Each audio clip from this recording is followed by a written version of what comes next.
just trying to like push your way through work and get it done as quickly as you can, sometimes has been called voluntarism because it's this excessive reliance on the will and on willpower.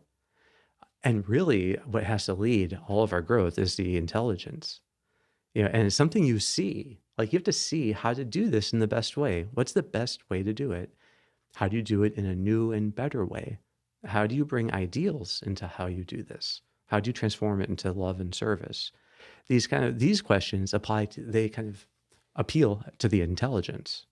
So that a person can start to think about this and it takes a moment of reflecting to get this vision, and then you can go for it.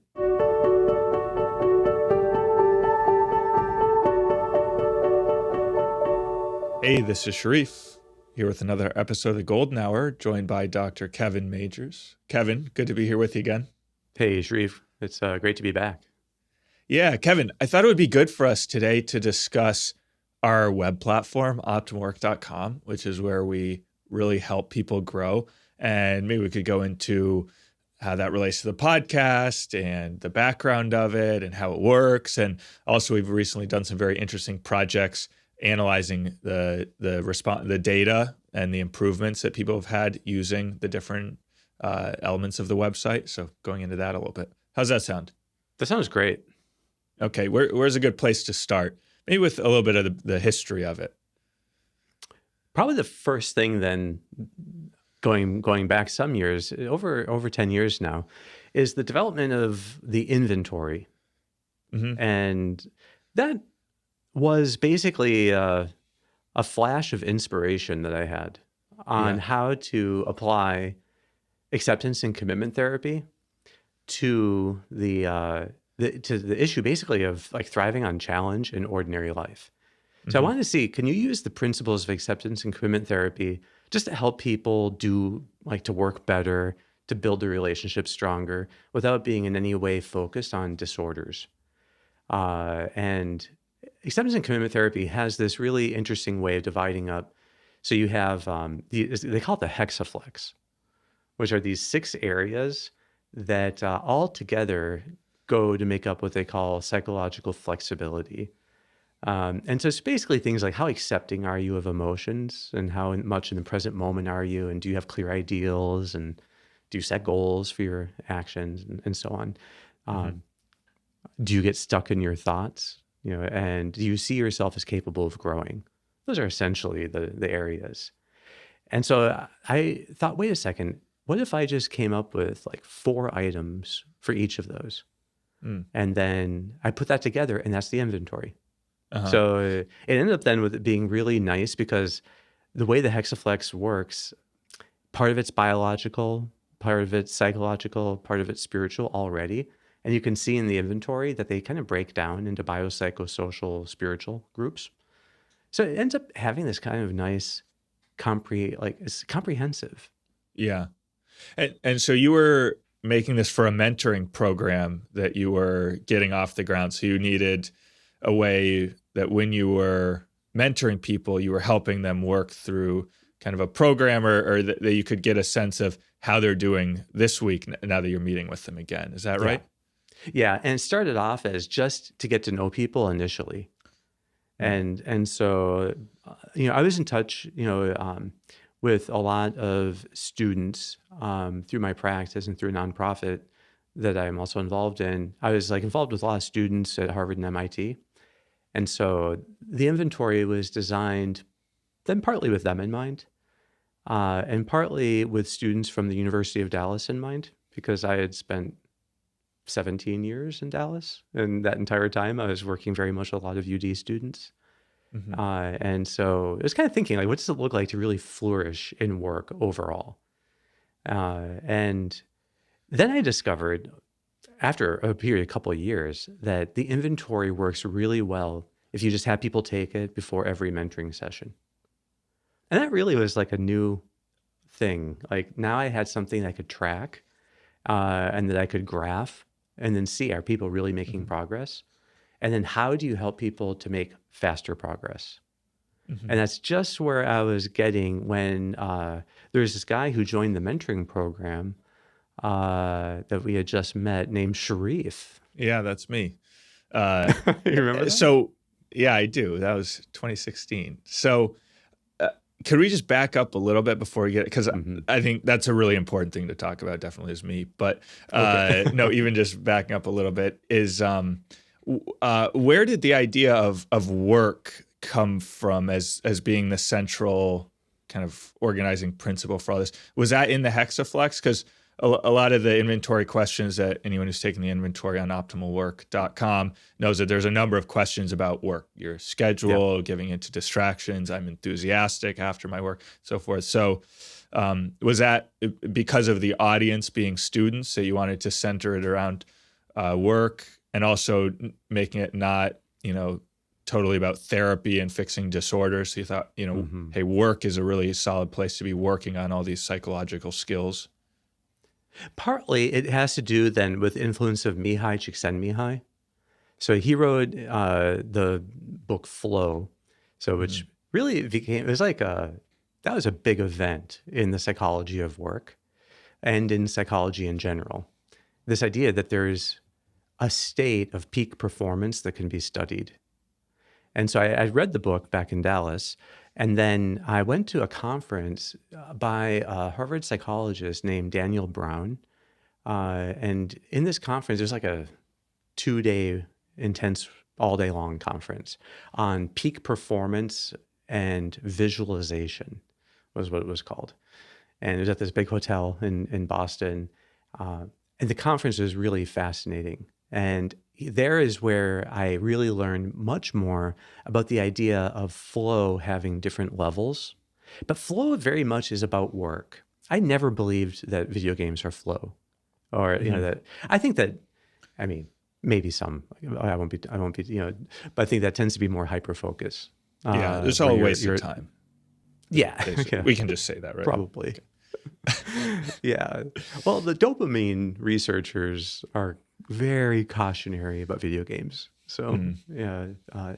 So I just never really thought that the study of flow in the context of video games was compelling, but flow in work, now that's actually much more interesting.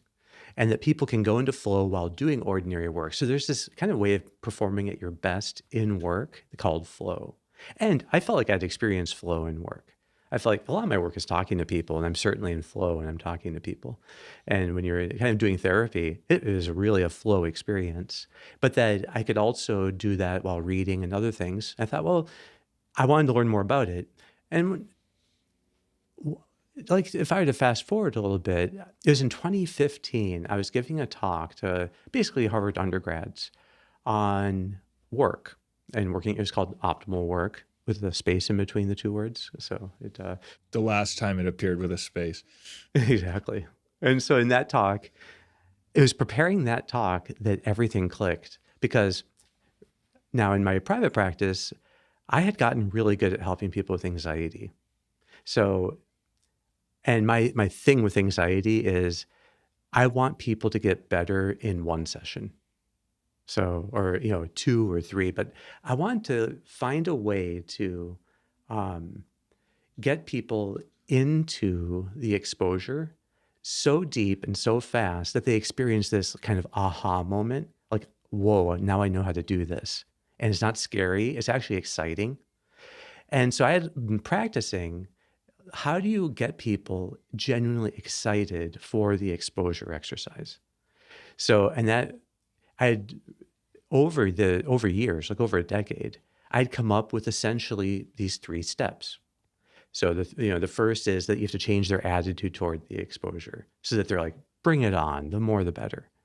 And then the second is you have to change their way of experiencing anxiety to open up to feel it as fully as they can. But then the height is they have to really lean into the challenge as if they're pushing up on their anxiety as high as it will go. And when they would do those three things together, within a couple minutes, the anxiety would just collapse. And they would get to the point where they, even in the first session, nothing could really bring it on again. And we would try, and then they would practice it each day on their own. And when the App Store first came out for the iPhone, I had an app that I called Virgil, and It was designed to be accompanying people as they go through the purgative experience of exposure therapy, and to have them rate every minute. It would ask them every minute to rate their anxiety, and then it would show the graph. And that's where I really got to see again and again and again all these graphs of what anxiety looks like as you get desensitized or habituated to it. And people had shown me those things when I was in residency, but to see it again and again with my own patients doing exposure in real time was very cool. So when I would see people in my practice, I could call up their Virgil exposure history and then see, oh, wow, this is kind of the progress you've been making. But eventually I got so fast in helping people with anxiety that it wasn't even worth the trouble of like doing this app. And it was clunky. It was hard to keep going. So the idea of helping people with an app, to making progress, it was like that was in my mind from for the last 20 years, 15 years. Okay, so these 3 steps: reframing, mindfulness, and challenge, are how you have the fastest exposure work possible. And I'd done that again and again and again with so many people. But then I was rereading all the Daniel Brown stuff on Peak Experience, because the conference I attended has this like 100-page book. And it all clicked that, wait a second, these are exactly the same steps to go into flow that Mihai Csikszentmihalyi had talked about, but he had like 8 steps and they're hard to read. So it's everything in flow is complicated as a book. And so wait, it's exactly the same. So helping people to get into flow involves the same kind of gating. The first gate that you have to go through is getting to a positive attitude. The second gate is bringing your attention fully to the task at hand. And then the third gate is there's a challenge. So it's like 3 things you have to do in a sequence. And that's like, it clicked. That is exactly how you teach people to do a golden hour. So when I was doing exposure work, I was really teaching people how to set the stage for just effective work, period. Mm-hmm. And so reframe mindfulness challenge, we've also looked at more in depth at the hexaflex in ACT and the 6 skills that are involved there. And they map on pretty well, like reframing mindfulness, leaning into the challenge, are kind of in some ways summarizing the hexaflex from ACT, those 6 skills of psychological flexibility and the conditions for flow. Yeah, because it's intellectual, attentional, and behavioral. Mm-hmm.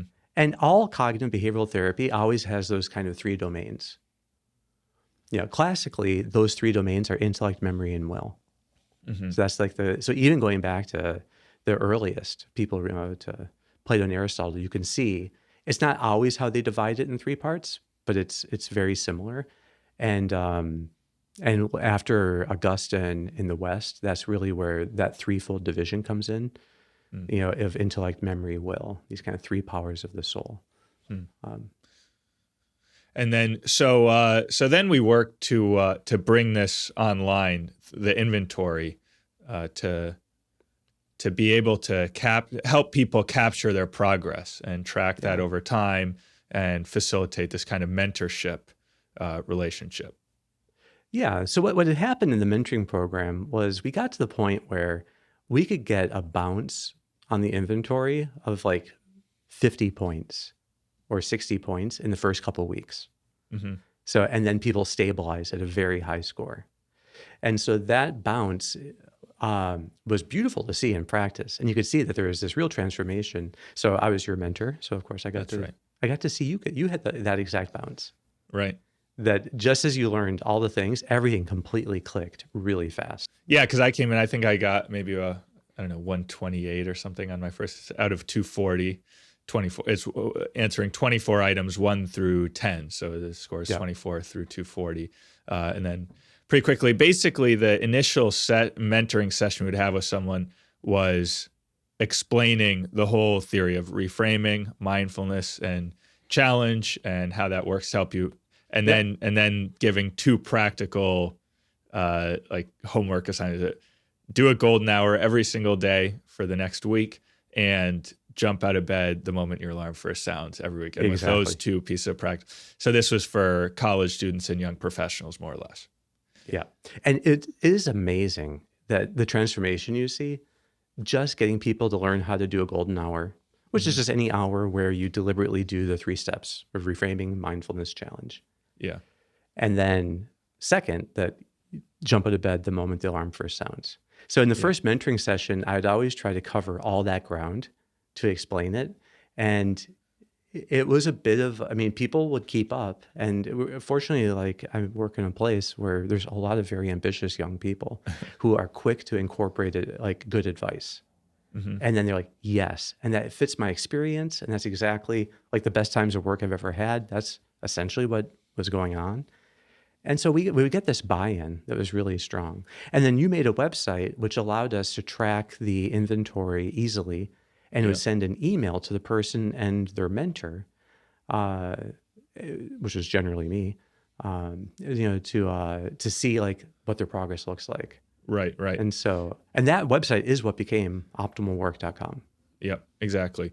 And then so after the inventory, adding the golden hour to help people just regularly go through the steps of the golden hour and kind of like I know you don't like the term discipline, but just to keep people on track that, after 2 weeks of doing golden hours, sometimes you say, okay, yeah, I'm ready. And you just dive into the work, but which I think is always the issue. And in our new MasterClass, which we'll get to the MasterClass soon, you talk about this as what do you say? It's a subtly negative approach to one's work is to just kind of dive in to get it done. So there's always, if you're initially you're procrastinating and you're putting off work and you're distracting yourself, and then you're doing a lot of golden hours and you start to feel comfortable, hey, I can really do this and I'm getting much better at working. The tendency that you can fall into fairly quickly is to just dive in without really thinking about it, without doing reframing, a couple of minutes of mindfulness and challenge. So the golden hour tool on the site was a way to help people just be deliberate and kind of go through those steps each time. Yeah, because I got to see firsthand the transformation that occurred when people started being deliberate. So I kind of saw my job was to get them to apply their intelligence to how they're about to do this next thing instead of just diving in. And so just trying to like push your way through work and get it done as quickly as you can sometimes has been called voluntarism, because it's this excessive reliance on the will and on willpower. And really what has to lead all of our growth is the intelligence. And it's something you see, like you have to see how to do this in the best way. What's the best way to do it? How do you do it in a new and better way? How do you bring ideals into how you do this? How do you transform it into love and service? These questions they kind of appeal to the intelligence. So the person can start to think about this and it takes a moment of reflecting to get this vision, and then you can go for it. And so that is the important thing, that people just get this moment of shaping it with their intelligence, and then they carry it through practically. So that's where the golden hour helps people to get into the habit of doing.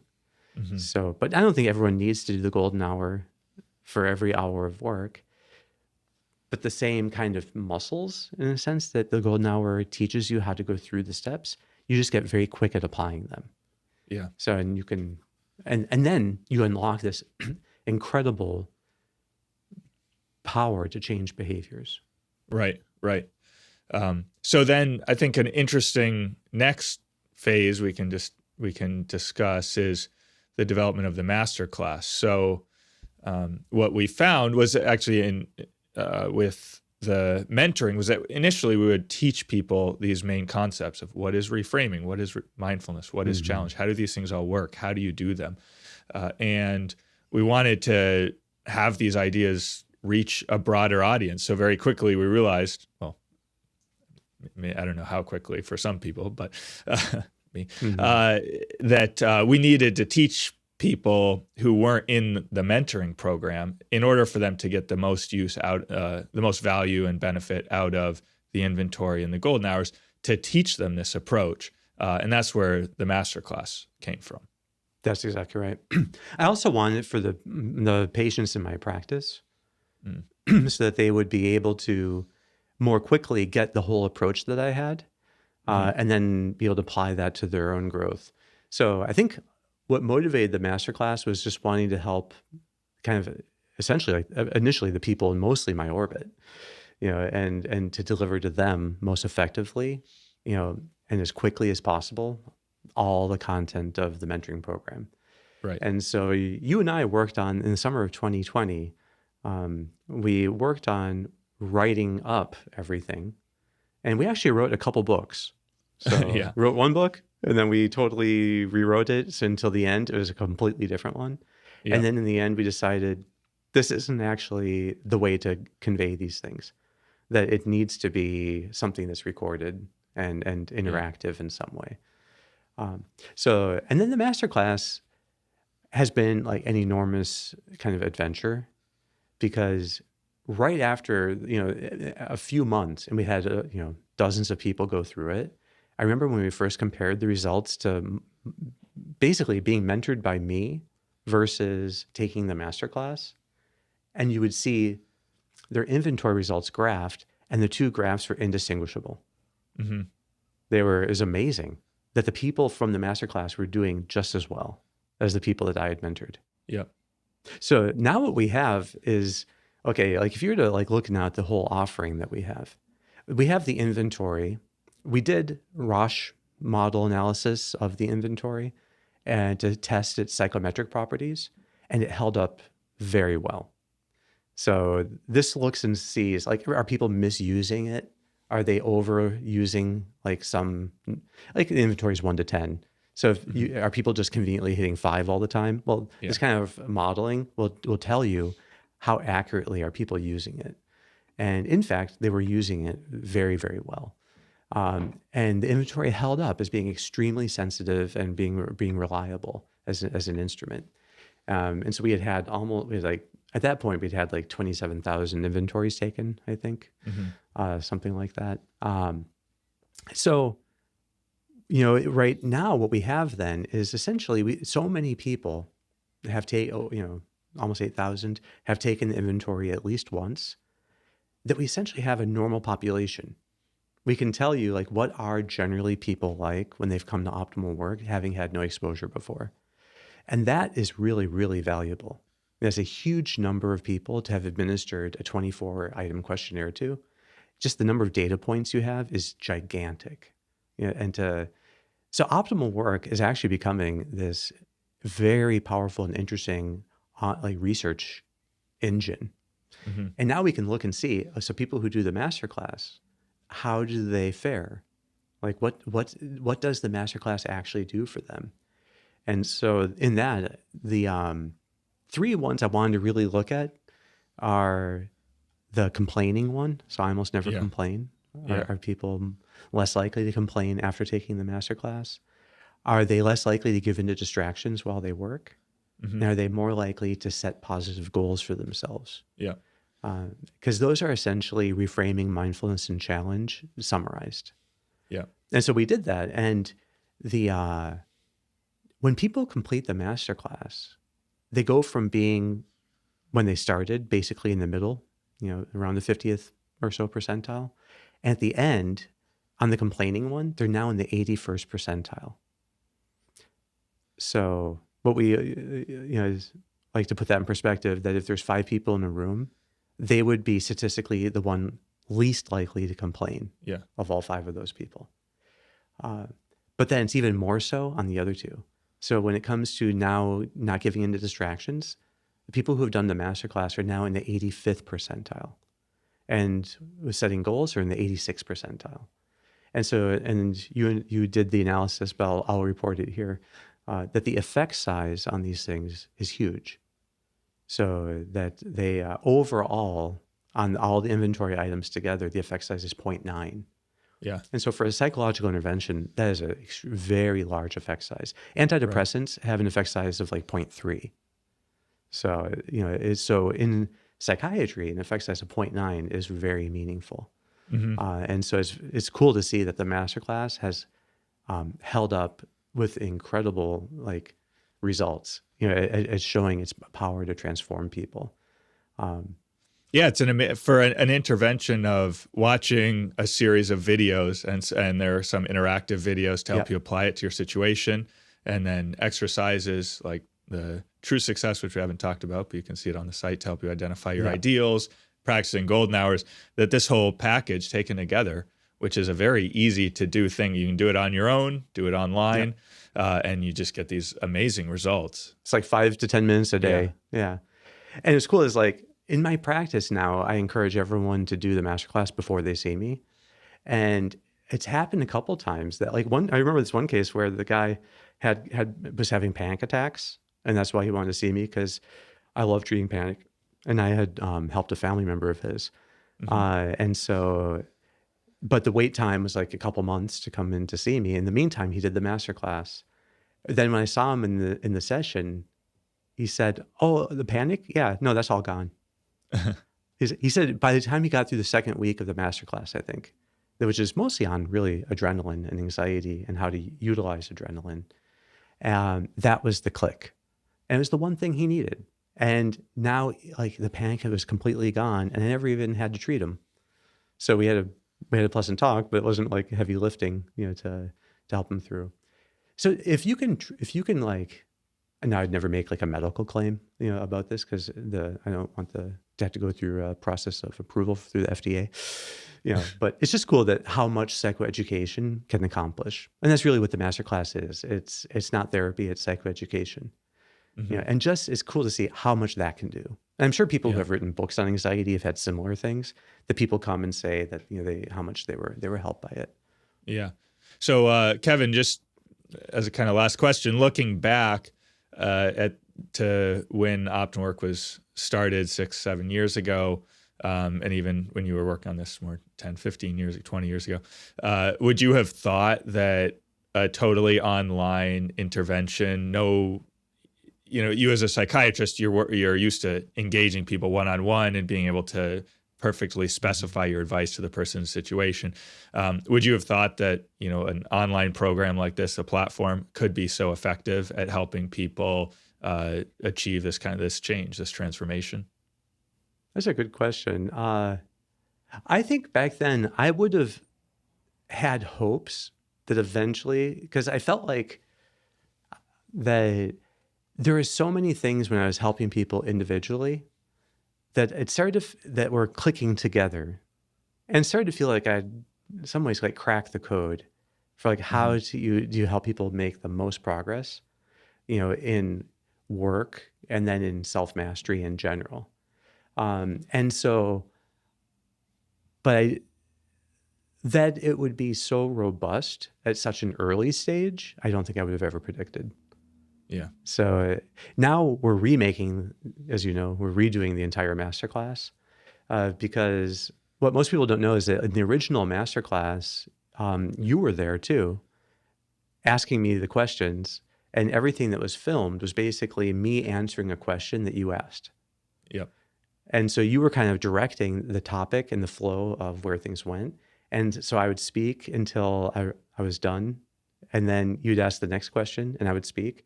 And that's actually just what became the masterclass. And now what we've done is we just polished it up a little bit more. And so that's, we're about halfway through, I guess, replacing all the videos there. Yeah, the new videos are amazing. Yeah, and now we have Lila helping us with graphics and making it so it's easier to remember the points, to highlight what's important and stuff. So there's a lot more graphics involved now too. I look forward to being able to do this, to do more of these classes, and I think that it's been exciting. Sharif, what would you say? Would you have predicted this? Well, that's interesting. I mean, I'm not too wedded to the idea of working one-on-one. I didn't have a history of a private practice where I worked one-on-one with people, but I always found value in terms of improving my habits just through reading and watching videos. So even before I started working with you as my mentor, I was able to improve some through that. I think what makes it possible to me is that this fact that there's a real theory that's simple, and it's boiled down to some clear skills that people can learn pretty quickly, but then that deepen their application and understanding of them, reframing mindfulness challenge. And actually, we've been working now with teams at companies and in organizations, and that's also been very helpful in kind of teaching a whole team the whole approach that they can talk about and develop this shared understanding, this shared way of engaging the challenges that they face now as a team and an organization. Yeah, and we've had so many beautiful stories of teams and groups. And I think if people want to do the masterclass, I'd encourage them to find a group of people that they can then meet every couple of weeks and discuss it. Yeah. Just to be able to share like what helped you, and then that unlocks for other people like, oh yeah, I could do that. And to share strategies and to also just like concretize with more examples that are particular to you and your group. But I think it's a powerful way of bringing a group together, whether it's in a business setting or just among a parents group or among friends. We've had really great stories of people doing that. Yeah. Awesome. Well, Kevin, I think that's it for today. So all right, Sharif. Thanks so much for joining us. Thank you. Yeah, we'll be back next week. Until next time.